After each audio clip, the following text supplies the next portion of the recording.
Hello, everybody. Kirk Spano and Scott Shooter Henderson with the Major Markets Report for Saturday, December 2nd, 2023. And we are going to talk about the 6 major markets that we cover every week, as well as clean energy ETFs. Shooter, how are you doing today? Man, I'm doing awesome, buddy. How are you? I'm great. I'm trying to sell my Forerunner, and that I started at $10,000 and went down to 9 because 9 was probably right. I'm down to 8 because I want to get it sold before I go traveling, but I'm still getting offers for 6. So what do? I'm not selling to somebody for 6,000. It's worth 10,000. Yeah. It's worth more to me than people want to pay. So I think I'm just going to have a spare car because nobody wants to pay what it's worth. And I'm willing to come down to 7,000 if somebody shows up with an envelope of cash. Mm-hmm. We'll see. Maybe I just am going to actually keep this Forerunner until it completely rusts out in a decade. I don't know. My goal was to make enough money on it to pay for Uber for 3 years. That was it. That was actually what I was looking for, because I want an EV SUV, but those won't be ready for about 2 years. So I was like, okay, well, if I cover my Uber rides for 3 years, it gives me some wiggle room. Like the Toyota truck is supposed to be neat. You see that one? So a low end EV supposedly coming in at 25 grand. Oh no, that's not sexy enough for me, Shooter. That's just not sexy enough. But I need something that can go straight up a mountain and fly and go underwater. So I'm waiting for that. Cybertruck ad where it was pulling I think it was a Porsche, racing a Porsche in a V. Yeah. It's such an ugly vehicle, though. I don't want it. The new look, actually, you see the new design? They rounded it off. For the Cybertruck. Yeah, that's just the first edition. They're making it more cosmetically appealing, I guess. Giving it a butt in the front, you know? No, I don't know. I won't buy a Tesla anymore. So, yeah, I'm basically at the verge of giving up on Elon Musk's humanity. I don't need to make him rich. I've chosen to not spend money on the Milwaukee Brewers because I was so mad at Atanasio last year. Now, he's probably doing a 10-year extension with a rookie that I think is a good move. So maybe I'll fall back in love with the owner of the Brewers. But I've pretty much fallen out of love with Elon Musk, and I can wait for the competition for a year or two because it's all going to catch Tesla by 2026. Yeah, I tend to agree with you. So, unless he wins on a couple things, robotics and autonomous. If he wins on that, then I don't think anybody can catch him if he gets that in the next 24 months. Yeah, number one, his technology is no better than anybody else's. And number two, as I said in 2020, at CES 2020, the engineers are saying that you won't have autonomous driving in the 2020s. They said it'll be something for the 2030s, maybe. Well, 3 years later, and after 3 years of Musk saying that he'd have it next week, now suddenly everybody's like, oh, this is something that maybe we don't have for a long time because the AI and everything that works with it just isn't quite there yet. It's going to take a much longer time to do this. Well, I think that Ford and GM and Volkswagen especially have all pretty much caught up. BMW, I don't see Tesla having really any technological edge anymore. I mean, it's tiny. It's tiny and closing. So by 2026, when everybody's plants are up and everybody's on their second generation of production, right? Because I worry about buying the first generation of anything produced. Right. If I could get those second year models in 2026, I'll be able to pick whatever I want. So I think that's the plan. Anyway, how's the dollar doing? Well, it's doing exactly what it's supposed to be doing. We're just drifting down towards that 101 range. We're putting in a intermediate wave 4 currently, so it should bounce just a little bit. And then we put in our 5 down around that 101.92. Okay. Then I think, I reworked my charts a little bit. I'm looking at this as a 3 drive, drive 1, drive 2, drive 3. RSI structure kind of supports that. So that's our confirmed low, divergent low, etc. So that would be a 3, which we should get a good bounce off. I mean, we could bounce all the way back up to September 22 resistance off of that, because that'll be like a launching pad. It's one reason I like tracking those is because quite often they're in the opposite direction. So I don't actually have it here on this chart, but drive one, drive two, and drive three, and then it'll launch. So it could come all the way back with equality of around 113.29 actually. So if there's some catalyst like a surge in inflation, we can see the dollar jump again. What would drive it down to that 83 range? I'm going to use my excuse. That's beyond my pay grade. So, but the chart also says it could break down to 83. Well, it will. Actually, it's 84 on the. It goes lower than that down to 80 if I go out to the monthly. Okay. Hold on a second. I got to step up. But it's suggesting that we're going to go way the heck down here. I don't know that I believe that at this point. I don't. Which indicates to me that we have a significant issue somewhere if we get down to that type of low. But one thing with Elliott Wave, it's measuring the prior legs. So sometimes there's a little noise. So until you have confirmation of your move, you just have to take it with a grain of salt. So where does the breakdown occur from here? Below this ledge right here. You just basically draw a trend support line down there, and that would be where we would have some confirmation of the breakdown. Roughly below 99.45. That would be where I would have some confirmation of a breakdown at that point.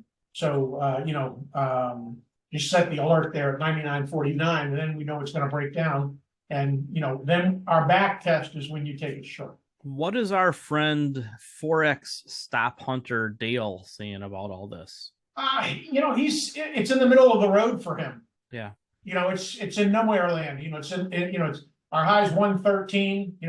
Our low, is at 99.49, and right now we're at 103. So really, right in the middle. Yeah. He really doesn't have an opinion either direction here. So the guy I just referenced is Dale Pinkert over at Forex Analytics. Yep. And I think I've interviewed with him 6 or 7 times now, and in September, I think was the last time. It hasn't been more recently. I think it was September, back when the dollar was 106, I think it was at the time. I said it's going to drift down into the 90s by spring, and I'm open-minded to it going into the 80s, and because I do think that the Fed is going to do a special facility, don't call it QE, to help out the banks and draw them into the U.S. Treasury market. So I do think that there's going to be a pretty big catalyst to the downside next year. But then, I believe that middle pink range that Shooter has there, a little on either side of 100, is the long-term, what I'm calling the millennial dollar. So yeah, what Shooter just highlighted. So I think we're actually about where the normal dollar is going to be long-term. Yeah. But of course, we'll shoot above it and below it from time to time. Yeah. I mean, one reason I pointed it out that way is because, we've been basically in that band since May of 22. Yeah. And there would be no reason that we couldn't stay in that till July of 24. Right. Based on that look, because even if we come down and test the bottom, we're going to bounce. That's pretty solid support there right now. Put the low in, back tested it right to the line, back tested it again, overshot it, right? Drive one, drive two, drive three, and then we came right off of that. So, next thing would be drive one, and we should get at least a drive two over here. So, yeah.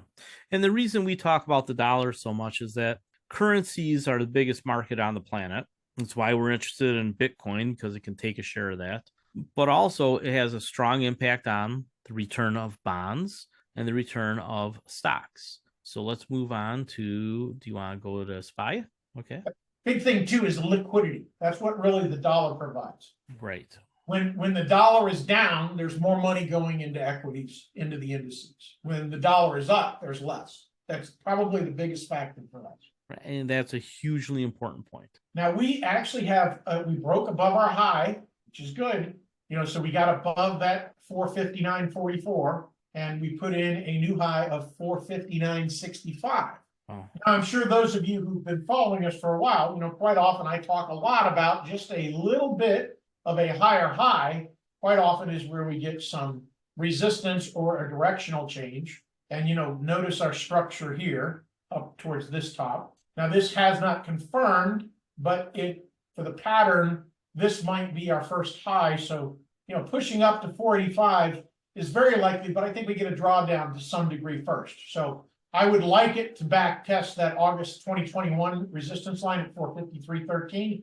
Then it'll give us a little better launching pad. So, I'd actually like to see a flat build here because that would be most constructive to the upside. Okay. Yeah, that makes a lot of sense. Well, QQQ and that magnificent 7. Fantastic.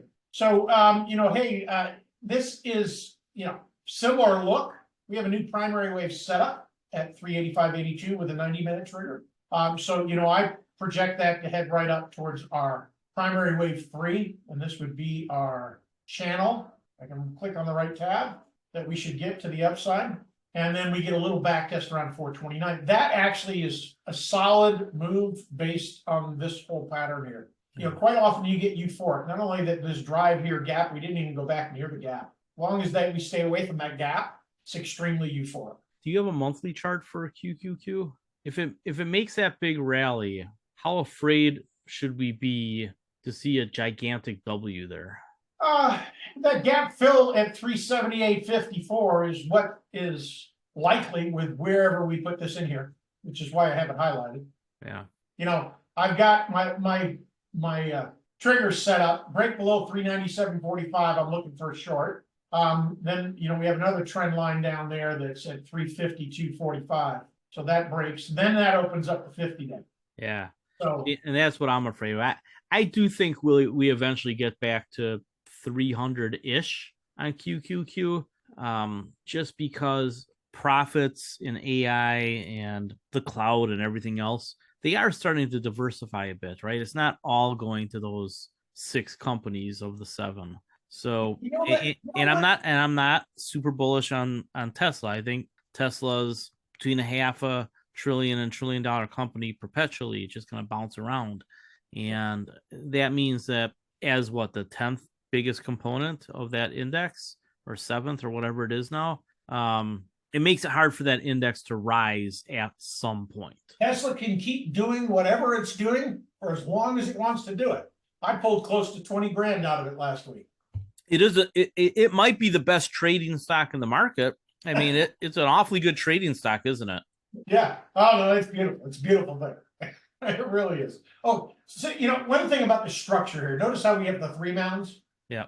That ultimately on a larger time frame, which I really can't push it up there. This is drive 1, so we're going to get drive 2 way over here. Same similar structure, some kind, and then there still should be a drive 3 beyond that. So structurally, as long as we stay above this internal trend support, which ultimately is at 294.73, that entire leg should stay in play.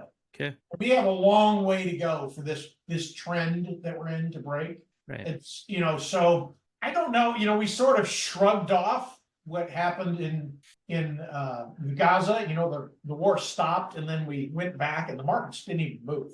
I mean, we got nothing off of that. So I think the fear mongering from the war is over. So, and again, unless we have another catalyst, now inflation's waning. We clearly saw a lot of money coming in the last 2 weeks. And even though I'm still in my directional view, and let me go back and spy and say why my directional view, it's because of this scan that I come up with of what a triangle looks like. And it still delivers it, but it's changed a little bit. It's putting our high in at 470, and then something happens below that to the downside. It starts a downtrend. So it's actually suggesting there's a top, a little different structure than we saw before. So, and let's jump over to the Russells, unless you had a question on the. No, I think QQQ is super interesting. I could see a 4 or 5 year bull market here, into what I think I'm going to call the baby boomer retirement system crisis that I see out in 29-30, 2029, 2030. I really think that we could have a lot of upside through about then. Yeah. Well, and this is, it's off the cuff, but, I'm, really jumping into volume profile and volume impact studies because that's something that I'm adding to my book, on being able to pick tops and bottoms more accurately. And, so I got about 20 books, quite a lot of reading. And, I happened to just go to Bing and some ad popped up about their new AI thing coming out. And I said, well, hey, let me go try this. So I downloaded a PDF version of the book. Actually, I think I posted it in the public chat. And, I uploaded this PDF version of the book. It's 270 pages. I asked Bing, there it takes you to the chat bot. And then it asks you if you'd like to summarize it. It gives you three options, liberal, conservative, and precise kind of thing. Well, I picked the middle one and did it. 10 minutes later, I had completely reviewed the book. And then at the end of that, you can ask it questions about the summary that you pulled from the article. And you can do that with any PDF. And then it goes to the web and gives you at least two other reference points besides the book about that specific topic. I just absolutely thought that was fantastic. It actually highlights the sections of the book that it was using for its point of reference. So you could actually go back and read that page or that specific chapter, so you could drill down. But ultimately, I spent about 20 minutes reading that 270-page book, and I was fairly confident I pulled out as much information as possible from that book. Now, versus reading it for 3 days. Gets spread across all the markets, that just becomes a tool for us to extend our knowledge expeditiously so we can actually develop more faster and quicker. Because if I can get that PhD that I want in volume imprint study using AI in weeks instead of years, how much are we going to accelerate as a society? Right. Well, and we're early. I've been using AI since 2020, and the difference between the AI I used then and just Chat GPT is incredible. Yeah. So as the databases get updated to real time, those will become fantastically useful. And I think that between you and I, we're definitely on the leading edge of that. I don't think we're first because we're relying on the people that are first. That's who we get our information from. Right. But we're adopting stuff within months of it coming out. Yeah. So prime example is Motivator. It's predictive. As and I know what they're working on as far as the programming on the back end on this. I expect it. I just hope they don't raise the price. Right. Because I'm thinking they can get 25 grand for what they're talking about doing. I'm just like, I would rather than lower the price so we can bring more people in, and share charts and stuff like that. But, hey. I'm going to edit that 25 grand thing out so that they don't get any ideas. Good idea. All right. So tell us about IWM. What are small caps looking like? We are now technically with Dow theory in a bull market. All four of our indices are bullish. Okay. So, we're looking for maybe 189, then back test to 180. Now, if that all holds, then we're looking for that 213. Yeah. So that back test that we get is going to be a big factor on whether or not this uptrend holds. So with IWM, folks, that's 2,000 stocks from around 300 million market cap to about 3 billion market cap. Imagine if you can pick out some of the top performing stocks out of that 2,000. You're going to have some huge winners. So this is my favorite hunting ground, is stocks in IWM and stocks about to get into IWM, because again, it's a big asset allocation tool for institutions, right? They want small cap exposure. They're not good at picking out individual stocks. They do that through their private equity side. So they just say, okay, well, we're near the bottom of a cycle and we're rallying up, so we need some IWM, and that adds to the rally, which I'd be surprised if we don't set a brand new high on IWM in 2024. I tend to agree with that. And the underlying stocks, if we can pick out some of the winners of Metis, Spire Global, that'll be added back to IWM next year, it looks like. Right? There's some big numbers. All right, what's next on the agenda? What's on the hit parade? Well, treasuries have pushed just a little bit. We now have a count of 94.13, a little higher than we had. Well, actually, it's jumped twice now. So we get above that 50-day, that could have been our bottom. Okay. The structural difference, when you build out this flat bottoming program, process, you have your confirmed low, your divergent low, and then we build out a flat. Right. almost in all cases. So So if, unless there's a huge volume, which there is here, and that's so that really is the conditioning factor that I see here. Yeah, we got a lot of volume. A lot of people keep buying this. It could push it. yeah, I do think that that was the bottom. It would be normal for us to get a little bit of a retrace, right? Right. And then take off again. Yeah. So that back test, that's probably, I'm targeting one reason I think the treasuries will move early February is because of China's buying cycles. Basically, that in the commodity cycle, they really buy every 6 months, and it's such a large pop. And most of those transactions are, they use treasuries to pay for them. So, what happens is you end up with a lot of liquidity in the treasuries, and the spreads get shallow, so you have more investors jumping. Yeah. So, I think that is going to be, also a catalyst. So I'm looking at that. I'd like to start scaling second week of January is my thought. Okay. Well, I'm already in, so I don't have that luxury, but I don't think I'm gonna add any unless it really breaks down pretty good. Yeah. So, all right. And By the way, Bitcoin. just a beautiful thing, isn't it? It's a beautiful thing. And Adoption it's my breeds original adoption. three-wave setup down there. Yeah. I didn't change it. That was the original one. Yeah. And we've now got a second one. We're above the breakout line. We're heading towards 41,120. Then we get a decent drawdown, about $7,000. Then we keep going. Where's that Go up to five? the monthly to sort of see where that is. Then we're looking at 84. But notice how our trajectory has accelerated here. Yeah. So It's a different acceleration than here. If we get this kind of move, and I think the catalyst for that is going to be regulation that's reasonable. yeah. Well, so what's the name of the guy who's big into Bitcoin? Is it Nagovitz? How do you say his name?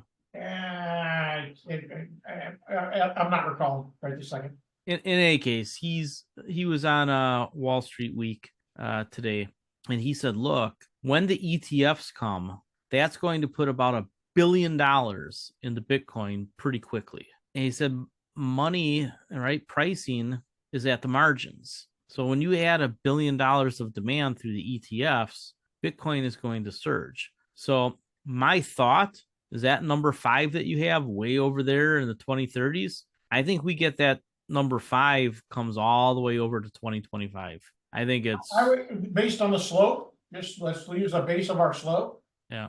So we would get it, just our trajectory. That would put it January 2028 if we use our floor. And if we get some curviness, if we get the curviness, it puts us in January 26. But notice where equality is up here for me. Drive 1, drive 2. This is drive 3 up here around 119. Yeah. And that comes in real quick. That comes in first, second quarter of January 25. Yeah. I think that we are going to see that 5 way faster than people think. I think within a year or two. Like this is, this was early adoption. This was when the euphoria came in. Mm-hmm. So the catalysts are, I think we already have a spot Bitcoin ETF priced in. What I don't think we have priced in is a positive regulation of the U.S. And so that is, and I don't know if or when that's coming. Yeah, I think we have the spot priced in based on the existing investors. Yeah, I don't think we have. It's not priced in for another $1 billion of demand. When there's another $1 billion of demand, right? The sales forces for the ETF companies and the brokers and everybody else who will suddenly be able to use these ETFs because the regulators won't get on your back anymore. The problem with the problem that financial advisors have faced for the last few years is that there's no way to invest in Bitcoin. Yeah. And if you bought Bitcoin for people, you better have a document signed by them that says they understand it and that they are an accredited investor. Because otherwise, most state regulators in almost every state and the SEC weren't let you do it. So now you're going to have how many financial advisors in the country? It's some obnoxious number. And they're going to be going to their 100, 200 clients, whatever they got. And they're going to say, hey, just like we put a couple percent in gold, well, let's put a couple percent in Bitcoin. And that number, is $1 billion or more. So real demand increase, I think, is what causes the next spike. And then you have to find your trading range after that. And I don't know what that'll be, but I do think the next spike is the next couple of years. Or it starts right after the brokers can run out there and sell it. Don't disagree. All right. So can we take a look at a few clean? Oh, okay. Let's take a look at Grayscale Bitcoin Trust. What's the discount on this right now? 7-8%? Yeah, it's 7.5 now. Yeah. So that's the difference between Bitcoin and what this is trading for. So you can actually buy Bitcoin through this at about a 7% discount. It's fine in the short run. And then when this converts to an ETF, we'll see what their expense ratio drops down to. They're going to have to be really probably within a quarter point of whoever's lowest. So if the lowest one ends up being a half a point of expenses for a Bitcoin ETF, these guys got to get down to 0.75%. Otherwise, they're going to lose a lot of assets fast. Yeah. I think it was a BlackRock analyst that estimated with a spot Bitcoin approval, there would be 2.8 billion in outflows out of GBTC. Yeah, and I don't know if that's right or wrong because we don't know what their expense ratio is going to be. Right? I mean, if all of a sudden they say we're at 75 basis points, which is cheaper than ARK is going to do 80 basis points. Yeah. Unless iShares goes below a half point, I don't know that you see that outflow. And you got to remember, I mean, they're talking their book. So we'll see. I'm sure iShares becomes the biggest one. They become the biggest in everything. Yeah. Well, they probably got a short on it. They said that too. Yeah. I always think that way. All right, so let's look at some clean energy stuff. Okay. All right, so PBW, Invesco. Right. So this and this is a modified equal weight.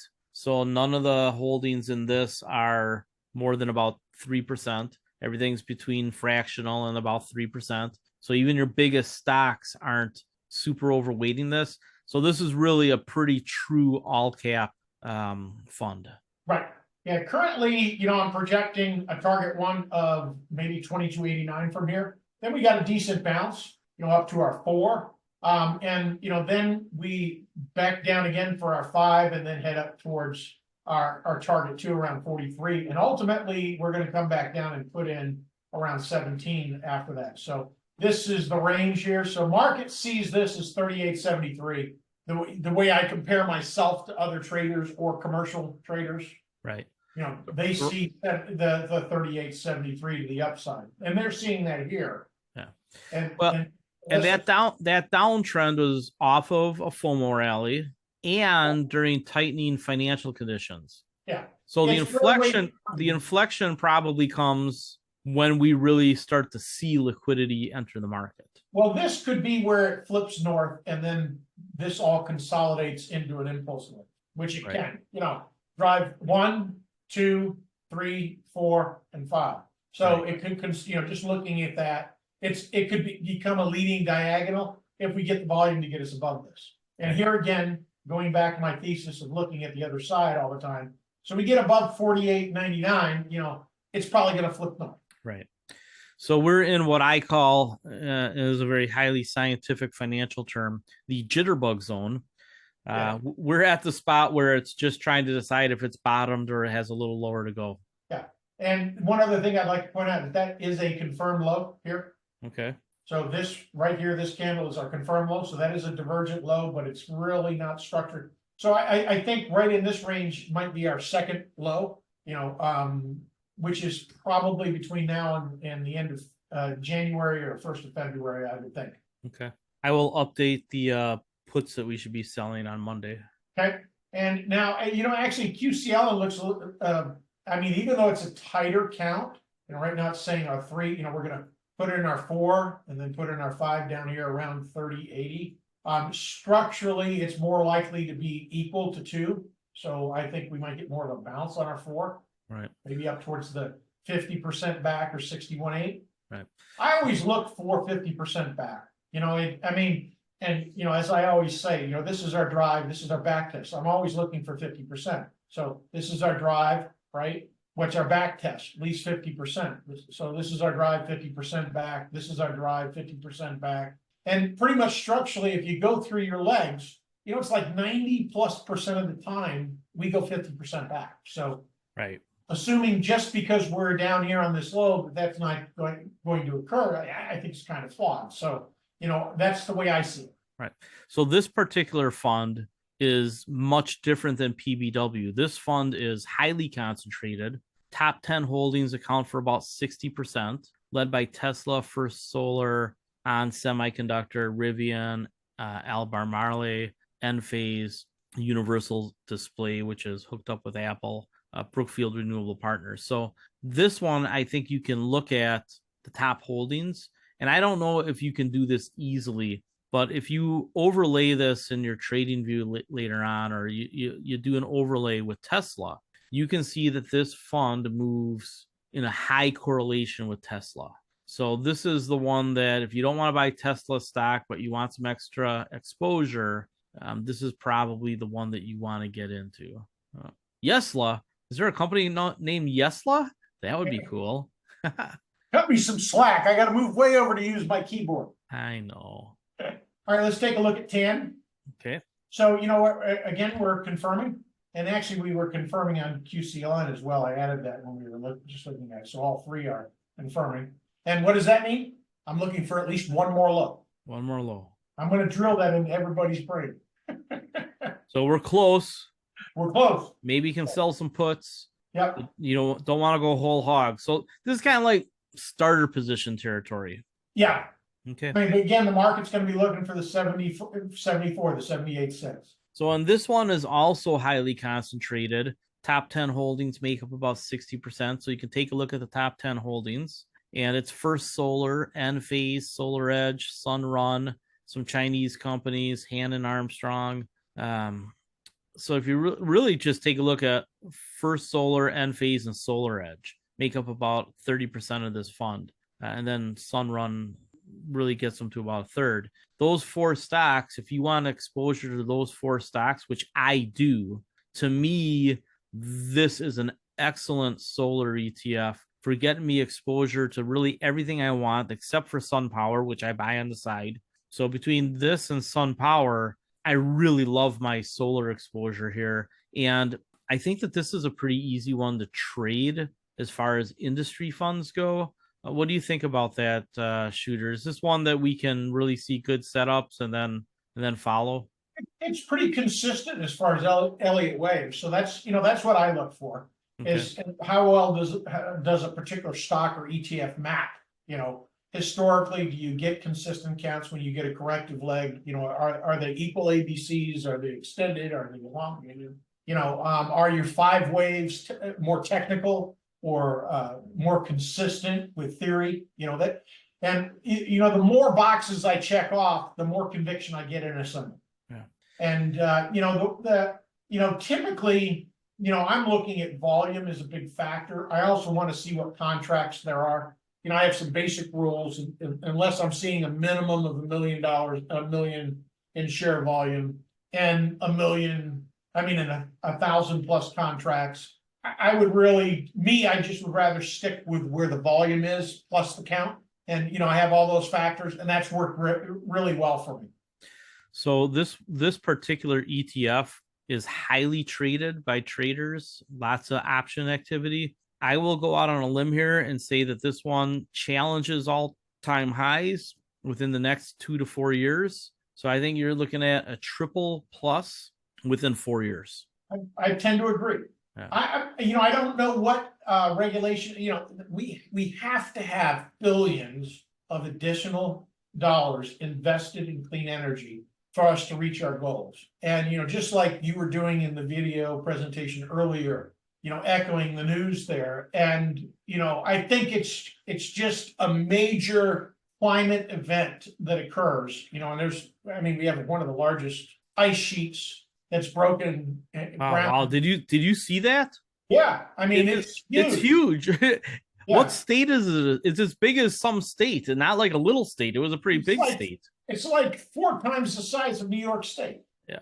I mean, it's huge. So, I mean, now that, you know, is not necessarily an event, but that same ice sheet. I mean, when you look at it compared to the valley where the big ice sheet is, I mean, it looks minuscule. One of the things that I've always been concerned about is, when you have the calving that occurs. Right. But there's this thing called liquefaction, which is when the liquid gets underneath the ice sheet and a giant chunk slides off. Well, if you look at what's at risk on the ice sheet and the time lapse videos of the last 15 years of that ice sheet, it's moving pretty quick now. And there's a lot of water underneath it. So that liquefaction is occurring, but the ice sheet's probably still heavy enough where it's not going to slide. But we have an event where a large chunk of ice, 500 times the size of that iceberg now, right? Because that's how big those ice sheets are. Right. And that slides into the ocean, and the ocean moves 3 to 5 feet at any given split second from that, because that's how big it would be.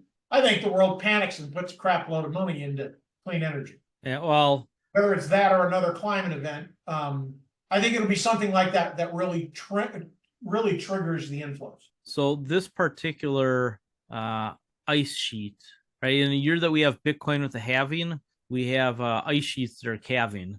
Yeah. These ice sheets that are hitting the ocean right now, the two of them that just happened in the last couple of weeks, one a few months ago, they actually can change weather patterns. So here's what I'll predict.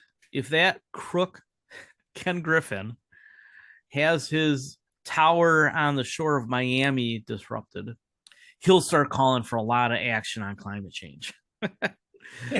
so he'll say, hey, and of course he'll make next hurricane. Yeah, he'll front run all the trades before he gets in the press. But last hurricane, but they had rivers in downtown Miami. Yes. I mean, they had 15 feet of seawater in there in that last storm. I don't remember which one it was, but yeah, well, that's why it blows my mind that some of those hunks of land they have left at the shoreline, that they're not turning them into the types of walls that they just built in New Orleans. Living in Florida 30 plus years, it took the Army Corps of Engineers 20 years to build the canal system down there, which basically allows the salt or the rainwater or floodwater from hurricanes to run off. In 1967, when I lived in Plantation, and I forget the name of the hurricane there as well, but we had water in the streets up to our doors. I mean, it was a nice, well-built subdivision, nice middle-class area at the time. And it took 5 weeks then for the water to run off because we didn't have the canals. Yeah. Well, so, it's where there's just so much geography when the water comes in, and there ends up being no place for it to go quickly. And it's sort of like if you have a river and you stick a dam on it, what happens to water? It just sits there. Right. So, I mean, it's as we have more and more events. Now, what just happened with the most recent hurricane that came on ground is that the state came in and built a lot of stuff back. Historically, that's not been the case. They've always left Floridians to flounder, which is ultimately how I ended up in Texas. Because in 2005, we had 5 different small hurricanes that came aboard, and they just were, they just devastated, the refinance or the purchase market, because every single house had a shingle blown off of it. And, from an underwriting standpoint, if the house doesn't pass the roof inspection, they have to have a roof inspection within 120 days of a hurricane, and it has one missing shingle, you can't close on the house. Right. So I started looking for someplace else to live.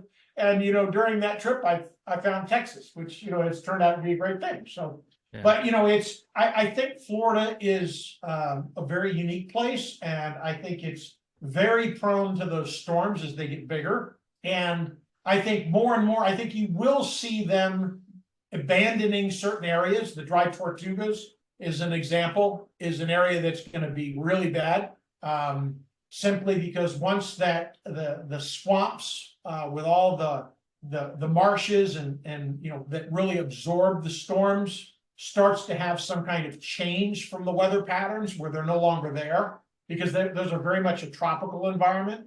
And even the trees in North Florida are much higher in the last 10 years, taller than they ever have been. And going back to the early 70s in Florida, I have that whole visual I basically I've been in every city in Florida, every town, been to about every beach. I'm pretty sure I've been to every beach. And, so I really see the difference when I go look at areas, especially when it's, this last time that I went down to Florida, it'd been a couple of years since I've gone, and, heck, there's solar panels all the way, right on the side of the turnpike going in. I mean, huge flatland areas they've converted to solar, and it's almost all cornfields now. And it wasn't that way before. And, Right. corn, needs a certain degree of the right weather for it to grow. And, for the longest time, it wouldn't grow in Florida. So, they've had some climate change there as well, which has, affected the agricultural side of it. And, but I also see that areas like around Ocala and north of Lake Okeechobee, as an example, have become really, really dense where they weren't that way before. I mean, like 500,000 to 750,000 more homes were right off of the turnpike in, the Ocala area. It was huge, where it used to be just rolling hills, and, once in a while you'd see the piney tree groupings that would occur from that tropical look. Well, what is that gigantic retirement community? The Villages? Yes. Yeah. I mean, Central Florida has grown a lot. Yeah. So, Well, the village is like, it's got a specific geography. It really doesn't have room to grow because the surrounding districts, have their own municipalities developed. They're so the density there has not really changed. It's been just flat out new subdivision. wow. I mean, and they just they go on and on and on. I mean, it's like unbelievable. Yeah. I don't know what Miami's going to do long term and a little bit End up north of underwater. there. Well, yeah, because I'm going to New Orleans again next Wednesday. And, I've been watching them put the finishing touches on that 30-foot seawall along the Mississippi that's protecting downtown New Orleans and the French Quarter. It's 30 feet high. It's got to be 50 or 100 feet wide. And, they're doing stuff on top of it like a park. I don't know that you can do that in Florida because then you'll just have a big cup of water on the other side. Yeah. With a river. Ends, yeah, they can block the river. I don't think you can block the ocean.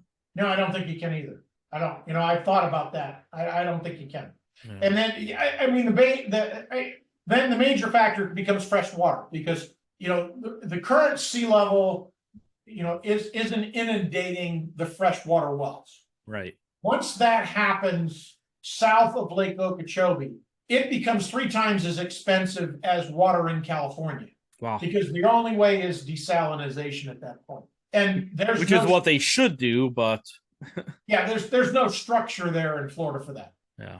I mean, right now I can't even recall one desalinization plant in South Florida. Man, because we've always had plenty of fresh water and it's always been cheap. Yeah. But just imagine having an $800 a month water bill down there. I mean, it's just, that's how bad it'll get. I live on Lake Michigan and we basically think of our water as free. Yeah. It's not. I mean, our water sewer bill is about $200 a quarter, plus or minus. And a lot of times the municipality builds in your garbage pickup with that. So I think ours does. So, $200 a quarter, and we get all the water and our sewage taken care of too. Yeah. It's a pretty good deal. Yeah, well, they just bumped the rate on that in the insurance fund in Florida too. Yeah. They've now incorporated the entire state into it. And I believe it's 1% of your property value now. Yeah. Which is just the hurricane flood coverage for Florida. So, and that doesn't include flood insurance. So if you're, east or west of 95 determines whether or not you have that additional fee as far as flood insurance. That's another factor. I mean, it's hit some people, $1,200, $1,500, $1,800 a year on an average home, that is an additional expense. And I expect that to continue because they really haven't had a Category 5 storm hit that's big enough to, cover a stretch of 100 miles wide. Yeah. When they have that kind of storm come through, the whole dynamics change there for me. Right. So, one of the things that I think we've learned about the climate change investments, the climate change investments have gotten beaten the heck the last couple of years.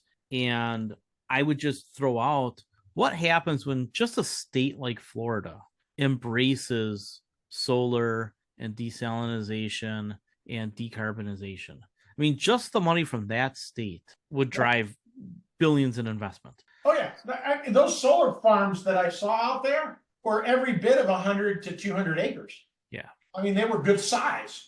Right. You know, and obviously they were taking advantage of land along the expressway that really doesn't have access. You could, you know, there just weren't any feeder roads going in there that would really suggest that it would ever be developed, and it was in the very rural areas. Yeah, the company that did that, they used to be called TECO, TECO. I don't know if that's what they're even still called anymore, but it's their Florida, it's the biggest Florida utility. So I don't, they changed names, they had some mergers. I don't know what it's called anymore. It used to be Pico or Tico or something. And I know that about 7, 8, 9, 10 years ago, they really started to jump on the solar bandwagon.